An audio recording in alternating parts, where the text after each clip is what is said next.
નમસ્કાર દર્શક મિત્રો, the HBK group of schools અને GSTVના સંયુક્ત ઉપક્રમે ચાલતા પાસ થવાનું પંચામૃત કાર્યક્રમમાં સતત ત્રીજા વર્ષે હું ભાર્ગવ વ્યાસ આપ સૌનું હાર્દિક સ્વાગત કરું છું. મિત્રો, આજે આપણે ધોરણ 10 ગણિત વિષયમાં એક અગત્યનું ચેપ્ટર વર્તુળ સંબંધિત ક્ષેત્રફળ એ વિષય ઉપર બહુ સઘન અભ્યાસ કરવો છે. તો આ પહેલાં તો આ પ્રકરણની આપણે ગુણભારની વાત કરીએ તો 8 માર્કનું આ પ્રકરણ આપણને બહુ જ સરળતાથી માર્ક્સ લાવી શકાય તેવું છે. તમે જાણો જ છો હવે કે આ પ્રકરણની અંદર આવતા મોટાભાગના સૂત્રોનો અભ્યાસ આપણે ધોરણ 5થી કર્યો છે. ધોરણ 5થી આપણે અભ્યાસ શરૂ કરેલો છે અને અત્યાર સુધીમાં એનું ઘણું બધું પુનરાવર્તન આપણે કરેલું છે એવું કહી શકાય. ગઈ સાલની વાત કરીએ ધોરણ 9ની અંદર, સેમિસ્ટર 2ની અંદર પણ આપણે ઘણા બધા સૂત્રોનો અભ્યાસ કરીને આવ્યા છીએ. છતાં સૌપ્રથમ આપણે એક વખત ફરીવાર સૂત્રોનો એક અભ્યાસ કરી લઈએ, એ પછી થોડાક ઉદાહરણોથી સમજ મેળવીશું. બરાબર? તો સૌપ્રથમ આપણે વર્તુળના પરિઘ વિશે સમજ મેળવીશું. વર્તુળનો પરિઘ આપણે લખીએ છીએ 2πr. બરાબર? વર્તુળની અંદર આ ભાગ જે મેં બતાવેલો છે એમાં જે વર્તુળાકાર ભાગ છે માત્ર એ જ ભાગને આપણે કહીશું વર્તુળનો પરિઘ. બરાબર? તો એના માટે લખીશું 2πr. એ પછી અર્ધવર્તુળ ચાપની લંબાઈ. અર્ધવર્તુળ ચાપ એટલે વર્તુળ કરતાં અડધો ભાગ, એ આપણે જાણીએ છીએ વર્તુળનો ભાગ છે એનો. તો એ માટે આપણે લખીશું 2 વડે ભાગીએ એટલે πr જવાબ આવશે. ત્યારબાદ લઘુચાપની લંબાઈ. હવે હું જે આકૃતિ તમને જે બતાવું છું ધ્યાનથી સમજજો. આ જે ABC ચાપનો જે ભાગ છે એ વર્તુળની લઘુચાપ દર્શાવે છે. બરાબર? આ લઘુચાપની લંબાઈ એ શોધવા માટેનું સૂત્ર, એના માટે આપણે લઘુચાપે કેન્દ્ર આગળ આંતરેલો ખૂણો જેને આપણે થીટા કહીએ છીએ, માપ ખૂણો AOC બરાબર થીટા લેતા આ સૂત્ર થશે લઘુચાપની લંબાઈ બરાબર πr થીટા અપોન 180. બરાબર? ત્યારબાદ ગુરુચાપની લંબાઈ. હવે જુઓ, ગુરુચાપ એટલે શું? વર્તુળની જે લઘુચાપ છે એટલો ભાગ આપણે કાઢી નાખીએ તો વર્તુળના પરિઘમાંથી એ ભાગ આપણે કાઢવો પડે. તો વર્તુળનો પરિઘ એટલે 2πr આખું વર્તુળ. બરાબર? એમાંથી આપણે લઘુચાપ કાઢીશું. તો લઘુચાપ કાઢીએ એટલે સૂત્ર થશે 2πr minus πr theta upon 180. ત્યારબાદ બહુ જ આપણું જૂનું સૂત્ર ધોરણ 5થી આવતું વર્તુળનું ક્ષેત્રફળ, તો πr². વર્તુળના પરિઘ અને વર્તુળના ક્ષેત્રફળના સૂત્રમાં થોડુંક ધ્યાન રાખવાનું. પરિઘમાં 2 આગળ આવે છે, ક્ષેત્રફળમાં 2 આરની ઉપર એટલે કે આરનો વર્ગ થાય છે. આ થોડુંક ધ્યાન રાખવાનું. હવે આપણે જે 10મા ધોરણ આધારિત સૂત્રો છે એની વધારે સમજ મેળવી જરૂરી કે લઘુ વૃત્તાંશનું ક્ષેત્રફળ. તો લઘુ વૃત્તાંશનું ક્ષેત્રફળ એટલે આટલો ભાગ, આ ભાગ જે છે એ ભાગ દ્વારા ઘેરાતો ક્ષેત્રફળ. બરાબર છે? એ ભાગની વાત જો આપણે કરીએ તો અહીંયા માપ ખૂણો AOC થીટા છે. સૂત્ર થોડુંક આપણે આગળ જઈએ, લઘુચાપની લંબાઈમાં જ આગળ આપણે જઈએ તો અહીંયા πr થીટા અપોન 180 લખ્યા છે. અહીં લખીશું πr² થીટા અપોન 360. ત્યારબાદ ગુરુ વૃત્તાંશનું ક્ષેત્રફળ. તો ગુરુ વૃત્તાંશ એટલે આખા વર્તુળના ક્ષેત્રફળમાંથી આપણે લઘુ વૃત્તાંશનો ટુકડો શું કરવો પડે? બાદ કરવો પડે. તો ગુરુ વૃત્તાંશ મળશે. વર્તુળનું ક્ષેત્રફળ πr² minus πr² theta upon 360. ત્યારબાદ લઘુ વૃત્તખંડનું ક્ષેત્રફળ. લઘુ વૃત્તખંડ એટલે હવે તમને હું નીચે એક વર્તુળ બતાવું છું. આ વર્તુળમાં આટલો જે ભાગ છે OABC એને આપણે લઘુ વૃત્તાંશ કહીએ છીએ. બરાબર? એ લઘુ વૃત્તાંશમાંથી આ ત્રિકોણનો જે ભાગ છે, ઘેરાતો ભાગ, એ બાદ કરીએ એટલે આપણને મળશે લઘુ વૃત્તખંડ. આ જે ભાગ બતાવે છે તે લાલ રેખાંકિત કરેલો ભાગ, એને આપણે લઘુ વૃત્તખંડ કહીશું. તો લઘુ વૃત્તાંશમાંથી અહીં આપણે ત્રિકોણ AOCનું ક્ષેત્રફળ બાદ કરીએ છીએ. તો સૂત્ર બનશે લઘુ વૃત્તખંડનું ક્ષેત્રફળ લઘુ વૃત્તાંશનું ક્ષેત્રફળ ઓછા ત્રિકોણનું ક્ષેત્રફળ. ત્યારબાદ ગુરુ વૃત્તખંડ. ગુરુ વૃત્તખંડ એટલે આટલો ભાગ આપણે કાઢી નાખીએ તો ઉપરનો ભાગ આવ્યો એને આપણે ગુરુ વૃત્તખંડ કહીશું. તો આખા વર્તુળના ક્ષેત્રફળમાંથી આપણે લઘુ વૃત્તખંડનું ક્ષેત્રફળ બાદ કરીશું. તો આ અગત્યના આપણા સૂત્રો છે જેની સમજ આપણે આ આકૃતિઓ ઉપરથી મેળવી. હવે મિત્રો, આપણે કેટલાક ઉદાહરણોથી વધારે સમજ મેળવીશું. એમાં સૌપ્રથમ એક ઉદાહરણ 3 આપણને પાઠ્યપુસ્તકમાં આપેલું છે, જેમાં આપણને ઘડિયાળના એક ચંદાની અંદર એક મિનિટ કાંટાની સ્થિતિ આપણને બતાવેલી છે, જેમાં 5 મિનિટ પછી મિનિટ કાંટો કેટલું પરિભ્રમણ કરશે, ખૂણાનું કેટલું પરિભ્રમણ થશે એ આપણને પૂછેલું છે. ઉપરાંત એ મિનિટ કાંટાની આપણને લંબાઈ આપી છે, જેને આપણે એ ઘડિયાળના ચંદાને વર્તુળાકાર સમજી આપણે ત્રિજ્યા તરીકે લઈશું, એટલે કે જે મિનિટ કાંટાની લંબાઈ છે એને આપણે 12 સેન્ટીમીટર જે આપેલી છે એને આપણે ત્રિજ્યા ગણીશું. તો 5 મિનિટ પછી આ મિનિટ કાંટો કેટલું ક્ષેત્રફળ આવરી લેશે, એટલે કે એ થી શરૂ કરી અને બી સુધી પહોંચતા એને કેટલું ક્ષેત્રફળ આવરી લેશે એ શોધવાનું કહ્યું છે. સૂત્ર આપણે જાણીએ છીએ કે લઘુ વૃત્તાંશનું ક્ષેત્રફળ બરાબર πr²θ/360. પણ એ માટે આપણે પહેલું એ નક્કી કરવું પડે કે 5 મિનિટ પછી કેટલું પરિભ્રમણ આ મિનિટ કાંટો કરશે. બરાબર, તો આપણે બહુ સરળ સમજાવું તમને. તો આપણે મિનિટ કાંટો જો 12 ઉપર હોય મિત્રો, 12 ઉપરથી જો 3 ઉપર આવે તો તમે સમજી શકો છો કે આપણે આ 12 જે બતાવેલું છે એને આપણે જો આમ 3 ઉપર લઈ જઈએ તો એ મિનિટ કાંટો તમને 90 ડિગ્રીનું પરિભ્રમણ બતાવશે. બરાબર છે, તો આ ઉપરથી એટલું તો આપણે સમજી શક્યા કે 15 મિનિટમાં મિનિટ કાંટાનું પરિભ્રમણ 90 ડિગ્રીનું થાય છે. તો 5 મિનિટમાં કેટલું થાય, તો એ આપણે ગુણાકાર અને ભાગાકારની ક્રિયાઓથી સમજી લઈએ કે એ પરિભ્રમણ આપણને મળશે 30 ડિગ્રીનું. બરાબર, હજુ થોડું એમાં વધારે સમજાવવું છે કે 5 મિનિટમાં જો એ 30 ડિગ્રીનું પરિભ્રમણ કરે છે, 5 મિનિટમાં જો એ 30 ડિગ્રીનું પરિભ્રમણ કરે તો 1 મિનિટમાં એ કેટલું પરિભ્રમણ કરશે. તો ફરી પાછું આપણે પદ મૂકીએ તો આપણને જવાબ મળશે કે 1 મિનિટમાં, દરેક મિનિટમાં મિનિટ કાંટાનું થીટા બરાબર 6 ડિગ્રીનું પરિભ્રમણ થશે. આ રીતે કેટલીક વાર MCQ પૂછાતા હોય છે. કેટલીક વાર એવો પ્રશ્ન MCQમાં પૂછે કે મિનિટ કાંટાની લંબાઈ આપી છે અને તમને ખાલી એટલું જ પૂછવામાં આવે કે આ મિનિટ કાંટો 24 મિનિટ બાદ કેટલું પરિભ્રમણ કરશે. તો જવાબ આવશે 24 × 6 144. પણ આ સમજ જો આપણે મેળવી હોય તો આપણે બહુ સરળતાથી જવાબ આપી શકીએ છીએ. હવે આપણા દાખલા ઉપર આપણે આવીએ તો અહીં આપણે જે સમજ્યા એ મુજબ કે 5 મિનિટમાં લઘુ વૃત્તાંશના કેન્દ્ર આગળ કેટલો ખૂણો બનશે, તો 30નો ખૂણો બનશે. અને એ પ્રમાણે આપણે વૃત્તાંશનું ક્ષેત્રફળનું સૂત્ર લઈએ πr²θ/360. અહીં પાઈ આપણને કહેલા છે 3.14 લેવાના, એ મૂકીશું. આરની જગ્યાએ આપણે મિનિટ કાંટાની લંબાઈ લઈશું. આ ખાસ ધ્યાન રાખજો, ઘણી વખત વિદ્યાર્થીઓ ભૂલ કરતા હોય છે. બરાબર, એમાં પણ જે વિદ્યાર્થીઓ ગણિતમાં થોડા કાચા છે એમને કદાચ ખ્યાલ ના હોય એવું પણ બનતું હોય, ત્યારે એ વિચારે કે મિનિટ કાંટાની લંબાઈ એટલે એને ત્રિજ્યા લેવી કે શું લેવું, આવું પણ પ્રશ્ન થઈ શકે. બરાબર, બોર્ડની અંદર પણ આવું કન્ફ્યુઝન થઈ શકે છે આપણને. માટે આ ધ્યાન રાખજો કે મિનિટ કાંટાની લંબાઈ એ જ એના ચંદાની એટલે કે વર્તુળાકાર ભાગની ત્રિજ્યા છે. તો 12 લઈશું, 12નો વર્ગ, ખૂણો આપણને 30 મળ્યો છે ભાગ્યા 360. તમે ગણતરી કરશો, જવાબ આવશે 37.68 સેન્ટીમીટર સ્ક્વેર. છેલ્લે આ એક આપણે છેલ્લે અંતિમ જવાબ લખવો જોઈએ.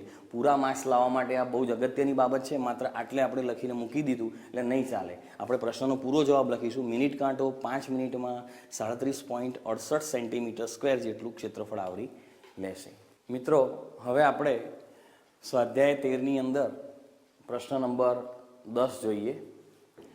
અહીં આપણને એક કાટકોણ ત્રિકોણ PQR દર્શાવેલ છે. PQR જેમાં Q ખૂણો કાટખૂણો છે. એક બાજુનું માપ આપણને આપ્યું છે 6 સેન્ટીમીટર QR. PQ બાજુનું માપ છે 8 સેન્ટીમીટર. અંદર આપણને અંતઃવૃત્ત એક દોરીને બતાવેલું છે. ઓ કેન્દ્રવાળું અંતઃવૃત્ત છે. કાટકોણ ત્રિકોણમાં દોરેલું આ અંતઃવૃત્ત છે. બરાબર, આપણે એક વર્તુળનો ગુણધર્મ ભણી ગયા છીએ કે કાટકોણ ત્રિકોણમાં અંતઃવૃત્ત જે છે, બરાબર છે, એ આપણે શોધવું હોય તો આપણે અંતર્વૃત્તની ત્રિજ્યા આપણે જે શોધવી હોય તો આપણે કેવી રીતે શોધીશું. તો આ કાટકોણ ત્રિકોણની અંદર આપણે કાટખૂણો બનાવતી ત્રણેય બાજુની આપણે જરૂર પડશે.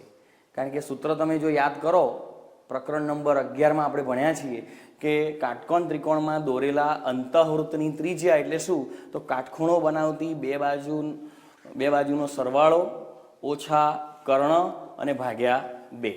બરાબર, તો એ પ્રમાણે આપણે અહીંયા PR બાજુની જરૂર છે.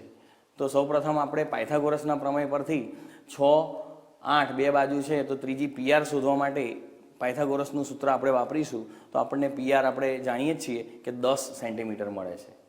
તમને પાયથાગોરસની ત્રિપુટી પણ યાદ હોવી જોઈએ. કેટલીક ત્રિપુટીઓમાં અહીંયા જાણીતી ત્રિપુટી છે 6, 8 અને 10ની ત્રિપુટી. બરાબર, એ રીતે થોડી ત્રિપુટી પણ તમને યાદ કરાવું કે એક ત્રિપુટી 3, 4, 5ની છે જેમાં 5 કર્ણ છે. મોટી બાજુ કર્ણ હોય એ તમે જાણો છો. એ પછી બીજી છે 6, 8, 10, એમાં 10 એ કર્ણ છે. એ પછી 9, 12, 15 છે તો એમાં 15 કર્ણ છે. એ પછી 9, 40, 41, 15, 8, 17, 7, 24, 25 એમાં 25 કર્ણ છે. 16, 12, 20 એમાં 20 કર્ણ છે. આ જાણીતી ત્રિપુટીઓ ઘણી બધી વખત તમને કામ લાગે એવી છે, તો યાદ રાખજો તમે. હવે આપણે આ દાખલાને આગળ જઈએ તો સૌપ્રથમ આપણે આ ત્રિકોણ PQRનું ક્ષેત્રફળ જે છે એ આપણે શોધવું પડશે. અહીં આપણને પૂછેલી જે છે એમાં રેખાંકિત ભાગ આપણે શોધવાનો છે. આ રેખાંકિત ભાગ શોધવા માટે આપણે આ ત્રિકોણમાંથી આ વર્તુળનું ક્ષેત્રફળ બાદ કરવું પડે. તો મારે પહેલું તો આ ત્રિકોણનું ક્ષેત્રફળ શોધવું પડે. તો ત્રિકોણ PQR કાટકોણ ત્રિકોણ હોવાથી સૂત્ર છે 1/2 પાયો ગુણ્યા વેધ. બરાબર, તો સૂત્ર વાપરીશું 1/2 પાયા તરીકે આપણે PQ ને લઈ લઈએ અને વેધ તરીકે QR ને લઈએ. તો 1/2 PQ ગુણ્યા QR એ પ્રમાણે 1/2 ગુણ્યા 8 ગુણ્યા 6 એટલે કે 24 સેન્ટીમીટર સ્ક્વેર આ આપણો જવાબ રહેશે ત્રિકોણ PQRનું ક્ષેત્રફળ. હવે વર્તુળ OR એટલે કે O કેન્દ્રવાળું અને R ત્રિજ્યાવાળું વર્તુળ. આ વર્તુળની ત્રિજ્યા શોધવા માટેનું સૂત્ર છે કાટખૂણો બનાવતી બે બાજુઓનો સરવાળો એટલે કે PQ વત્તા QR અને ઓછા PR બરાબર છે અને ભાગ્યા 2. તો એ પ્રમાણે 2 સેન્ટીમીટર આપણને એની ત્રિજ્યા મળશે. તો હવે આપણે રેખાંકિત ભાગનું ક્ષેત્રફળ શોધવા માટે આ વર્તુળનું ક્ષેત્રફળ શોધી એમાંથી એને આપણે ત્રિકોણ PQRમાંથી શું કરીશું? બાદ કરીશું. તો એ પ્રમાણે ત્રિકોણ PQRનું ક્ષેત્રફળ ઓછા વર્તુળ OR O કેન્દ્રવાળું R ત્રિજ્યાવાળા વર્તુળનું ક્ષેત્રફળ એટલે આપણને રેખાંકિત ભાગનું ક્ષેત્રફળ મળશે. આ જે ભાગ બતાવેલો છે તે બરાબર. તો ત્રિકોણ PQRનું ક્ષેત્રફળ 24 છે માઇનસ વર્તુળના ક્ષેત્રફળનું સૂત્ર πr². પાઈ લઈશું 3.14. આરની વેલ્યુ આપણે મેળવેલી છે 2 સેન્ટીમીટર 2/2. એ પ્રમાણે જવાબ આવશે બાદબાકી કરતાં 11.44 સેન્ટીમીટર સ્ક્વેર. આ બધી જ ગણતરીઓ વિદ્યાર્થીઓ તમે જાતે કરજો. જાતે કરેલી હશે ગણતરી તો જ તમને પરીક્ષામાં પણ સરળતાથી અને બહુ ઝડપથી આવડશે. તમે કેટલીક વખત ઘરે પ્રેક્ટિસ કરતા હો તો કેલ્ક્યુલેટરથી ગણી નાખો છો. આવું પણ કરવાનું યોગ્ય નથી, કારણ કે આપણે દાખલો આપણી જાતે ગણવાનો છે. માટે આવા દાખલાઓમાં બસ આ જ અગત્યતા છે કે આપણે જાતે ગુણાકાર ભાગાકાર સરવાળા બાદબાકી કરવાના છે. ચેપ્ટરમાં બીજું કશું નવું તો આવતું જ નથી. બરાબર, 5 થી 9 ધોરણનું જ આપણે બની રહ્યા છીએ. તો એ પ્રમાણે અહીં ક્ષેત્રફળ મળ્યું 11.44 સેન્ટીમીટર સ્ક્વેર. એ પછી આપણે આગળ એક સ્વાધ્યાયનો દાખલો 13.1ની અંદર આપેલો છે કે એક ખટારાના પૈડાની ત્રિજ્યા 70 સેન્ટીમીટર છે. 1 મિનિટમાં તે 250 પરિભ્રમણ કરે છે. તો તેની ઝડપ કિલોમીટર પ્રતિ કલાકમાં શોધો. બરાબર, હવે આ પૈડાની ત્રિજ્યા 70 સેન્ટીમીટર. પૈડું જોઈએ આપણે કે એક પરિભ્રમણમાં તેના પરિઘ જેટલું અંતર કાપે. પૈડું એક વખત જ્યારે ફરે છે ત્યારે એ કેટલું ખસે આગળ? તો એના એક પરિઘ જેટલું આગળ ખસે છે એવું આપણે કહી શકીએ. તો એ પ્રમાણે એક પરિભ્રમણમાં કપાતું અંતર આપણે શોધવું હોય તો આપણે જાણીએ છીએ કે વર્તુળનો પરિઘ. બરાબર, પૈડું છે એટલે કે વર્તુળાકાર છે એમ કહી શકાય. તો એ પ્રમાણે 2πr એમાં આપણે પાઈની વેલ્યુ આપેલી નથી એટલે કે 22/7 લઈશું. વર્તુળની ત્રિજ્યા પ્રમાણે આપણે પૈડાની ત્રિજ્યા લઈશું 70 સેન્ટીમીટર. જવાબ આવશે 440 સેન્ટીમીટર.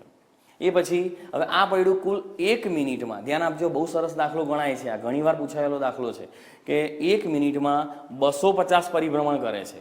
બરાબર છે, તો એક પરિભ્રમણમાં કપાતું અંતર 440 સેન્ટીમીટર હોય તો 250 પરિભ્રમણમાં કેટલું અંતર કપાય? તો 440 ગુણ્યા 250. જવાબ આવશે 1,10,000 સેન્ટીમીટર એટલે કે 1100 મીટર. બરાબર, આપણે જાણીએ છીએ 100 સેન્ટીમીટર બરાબર 1 મીટર પ્રમાણે આ વેલ્યુ આપણે મેળવીએ છીએ. અને એ જ પ્રમાણે 1000 મીટર બરાબર 1 કિલોમીટર. તો એ પ્રમાણે 1100 મીટર બરાબર 1.1 કિલોમીટર થશે. બરાબર, ત્યારબાદ હવે પ્રશ્નમાં આગળ હજુ શું છે એ આપણે સમજીએ કે તેની ઝડપ કિલોમીટર પ્રતિ કલાકમાં શોધો. ઝડપ કિલોમીટર પ્રતિ કલાકમાં. તો 1 મિનિટમાં આપણે 1.1 કિલોમીટરનું અંતર કાપ્યું પૈડા દ્વારા. બરાબર, તો એ રીતે 60 મિનિટમાં કપાતું અંતર કેટલું થશે? તો 60 વડે આપણે ગુણીશું તો 60 ગુણ્યા 1.1 કિલોમીટર. તો 1 કલાકમાં કપાતું અંતર એટલે જવાબ આવશે 60 મિનિટ એટલે 1 કલાક, એમાં 66 કિલોમીટર. બરાબર, તો 1 કલાકમાં કપાયેલું અંતર હોવાથી આ ખટારાની જે ઝડપ છે એ આપણે લઈ શકીએ કે 66 કિલોમીટર પ્રતિ કલાક થશે.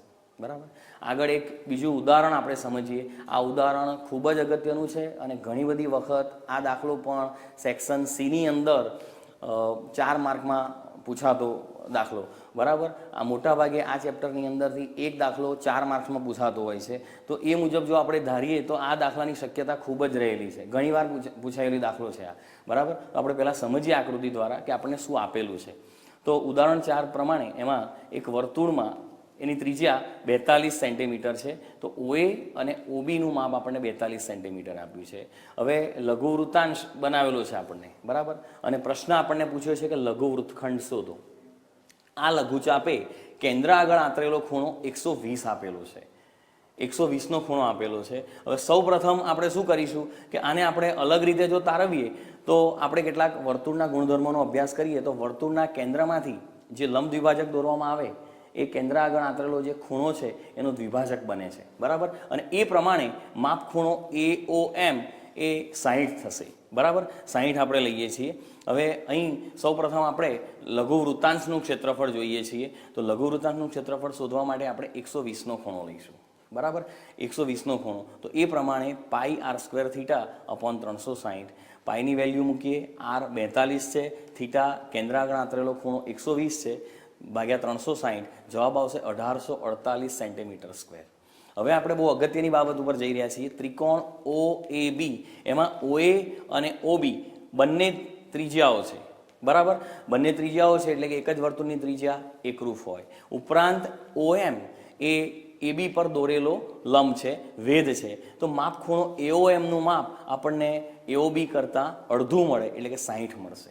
વર્તુળના ગુણધર્મોનો પણ આપણે ઉપયોગ કરી શકીએ કે લંબ દ્વિભાજક જે છે એ કેન્દ્ર આગળ આંતરેલા ખૂણાનો દ્વિભાજક બને છે, બરાબર, અને એ પ્રમાણે AOMનું મૂલ્ય 60 આવે છે. હવે આપણે જે જોઈએ છીએ એમાં ત્રિકોણનું ક્ષેત્રફળ પણ જરૂરી છે, કારણ કે લઘુ વૃત્તખંડ શોધવા માટે આપણે ત્રિકોણનું ક્ષેત્રફળ જોઈશે. તો એ માટે OM જોઈએ અને બીજું ABનું માપ જોઈએ, બરાબર. અહીંયા આપણે ત્રિકોણમિતિનો ઉપયોગ કરી શકીએ. ઉપરાંત બીજા કેટલાક ગુણધર્મો પણ છે, એની પણ વાત કરું એ પહેલાં આપણે ત્રિકોણ OMA એમાં આ ખૂણા માટે ખૂણો જે 60 છે AOM એની પાસેની બાજુ, બરાબર, પાસેની બાજુ એટલે OM થશે અને કર્ણ થશે OA. તો cos થીટા બરાબર OM/OA આપણે લઈએ તો cos 60ની વેલ્યુ આપણે લેવી પડશે. થીટા બરાબર 60 છે, cos 60ની વેલ્યુ તમે જાણો છો, કોષ્ટકમાં આપણે યાદ કરાવેલી છે કે 1/2 આવે. તો OM/42, ને આપણે ઉપર લઈ જઈએ તો જવાબ આવશે 21 સેન્ટીમીટર.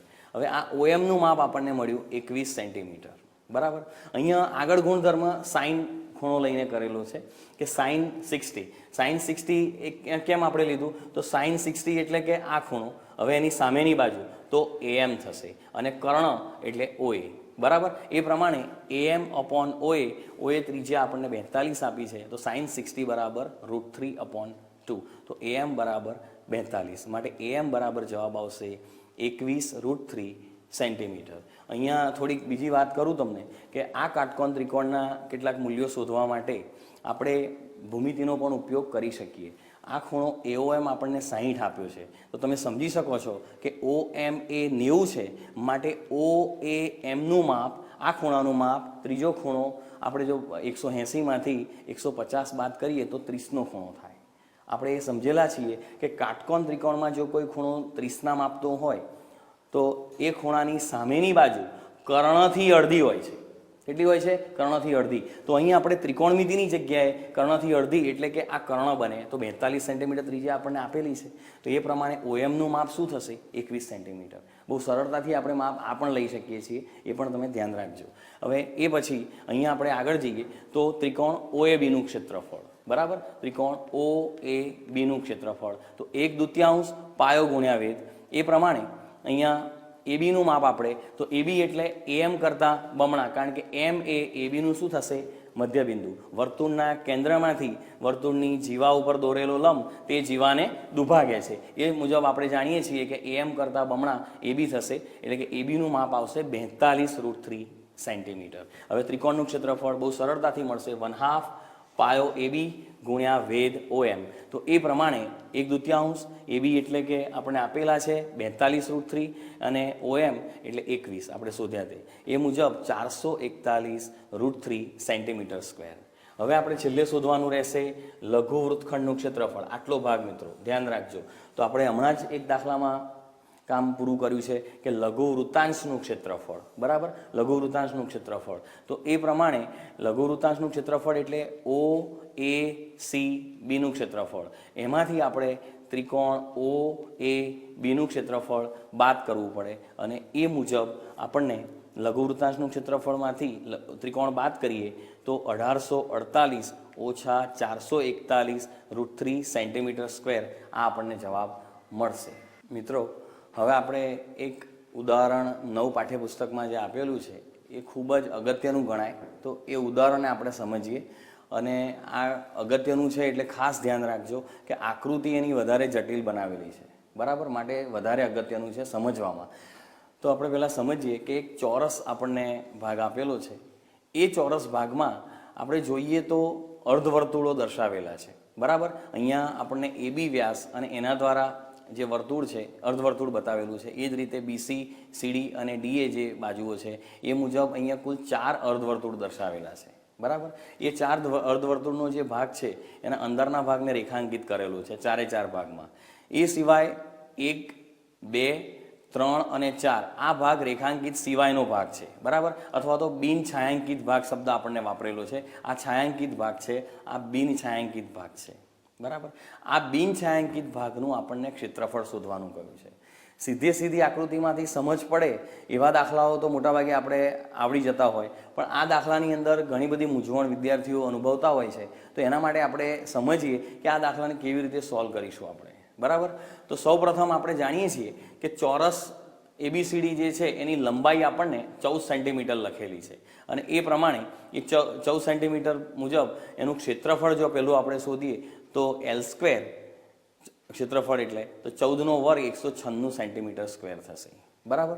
હવે આપણે બિન છાયાંકિત ભાગને સમજવા માટે અહીંયા એક બીજી આકૃતિ મેં અલગ બનાવેલી છે. એ જોઈએ આપણે કે આ ચોરસના ભાગમાં ABCD એમાં બિન છાયાંકિત ભાગ 1 અને 3 એ આ રીતે આપણે દર્શાવ્યા, અને અર્ધવર્તુળાકાર ભાગ એટલે કે આ 2 ભાગ આપણે બતાવ્યા, બરાબર. તો આ 2 ભાગનું મારે જો ક્ષેત્રફળ જોઈતું હોય, બરાબર છે, 1 અને 3નું, તો મારે AD અને BC થી બનતું જે અર્ધવર્તુળ છે એનું ક્ષેત્રફળ મારે શું કરવું પડે? બાદ કરવું પડે. ચોરસના ક્ષેત્રફળમાંથી મારે એક અર્ધવર્તુળનું ક્ષેત્રફળ, એ રીતે કે બીજું આ અર્ધવર્તુળ, એમ કુલ 2 અર્ધવર્તુળના ક્ષેત્રફળોની બાદબાકી કરવી પડે, બરાબર. એ જ રીતે પછી આગળ આપણે બિલકુલ ગણતરી કરવાની એમાં જરૂર હોતી નથી. એ જ રીતે આપણે લખી શકીએ કે બીજા 2 ભાગોનું ક્ષેત્રફળ એટલે કે 4 અને 2નું પણ ક્ષેત્રફળ એ જ રીતે એ જ થશે, બરાબર. તો જોઈએ ચોરસની દરેક બાજુ પર દોરેલ અર્ધવર્તુળનું ક્ષેત્રફળ એટલે કે અર્ધવર્તુળ એટલે વર્તુળના ક્ષેત્રફળને 2 વડે ભાગીએ, જવાબ આવશે 77 સેન્ટીમીટર સ્ક્વેર, બરાબર, 77 સેન્ટીમીટર સ્ક્વેર. તો હવે બિન છાયાંકિત ભાગ 1 અને 3નું ક્ષેત્રફળ તો શું થશે? આ ચોરસનું ક્ષેત્રફળ એમાંથી આવા 2 અર્ધવર્તુળનું ક્ષેત્રફળ શું કરીશું? બાદ કરીશું. બંને અર્ધવર્તુળો એક જ ત્રિજ્યામાંથી બનેલા છે, એ મુજબ આપણે લખીશું કે ચોરસ ABCDનું ક્ષેત્રફળ ઓછા બાજુઓ AD અને BC પર દોરેલ અર્ધવર્તુળના ક્ષેત્રફળ. તો જુઓ 196 આપણે જે મેળવેલા છે એમાંથી ચોરસનું ક્ષેત્રફળ આપણે 196 લખ્યું, એમાંથી 77 ને 2 વડે ગુણીએ અર્ધવર્તુળના ક્ષેત્રફળને તો 154 બાદ થાય, જવાબ આવશે 42 સેન્ટીમીટર સ્ક્વેર, બરાબર. આ જ રીતે આપણે આ જે AB બાજુ અને CD બાજુ ઉપરનું જે અર્ધવર્તુળ છે એનું પણ ક્ષેત્રફળ આપણને મળે એ 42 સેન્ટીમીટર સ્ક્વેર મળશે. તો એ પ્રમાણે અહીંયા જે આ ભાગ 2 અને 4 એનું ક્ષેત્રફળ આપણને 42 સેન્ટીમીટર સ્ક્વેર મળે. ત્યારબાદ છેલ્લે આપણે લખવું પડે કે આકૃતિમાં છાયાંકિત ભાગનું ક્ષેત્રફળ એટલે ચોરસના ક્ષેત્રફળમાંથી વિભાગ 1, 2, 3, 4નું ક્ષેત્રફળ શું કરવું પડશે?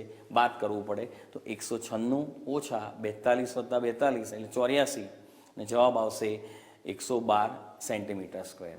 તો મિત્રો, આપણે આજે જે પ્રકરણની અંદર દાખલાઓ જોયા તમે એ બધા જ અગત્યના દાખલા છે. આ જ રીતે તમે બીજા દાખલાઓનું પુનરાવર્તન કરશો તો ચોક્કસ આ ચેપ્ટર તમને 8 માર્ક આપી શકે એવું છે. કારણ કે ધોરણ 5 થી 9નું જ જ્યારે આપણે આવતું હોય ત્યારે યાદ શું રાખવાનું, ધ્યાન શું રાખવાનું કે સરવાળા, બાદબાકી અને ગુણાકાર, ભાગાકાર આ ગણતરીની ક્રિયાઓ સરળતાથી થવી જોઈએ. ઉપરાંત આપણા મગજમાં સૂત્ર તરત જ આવી જવું જોઈએ.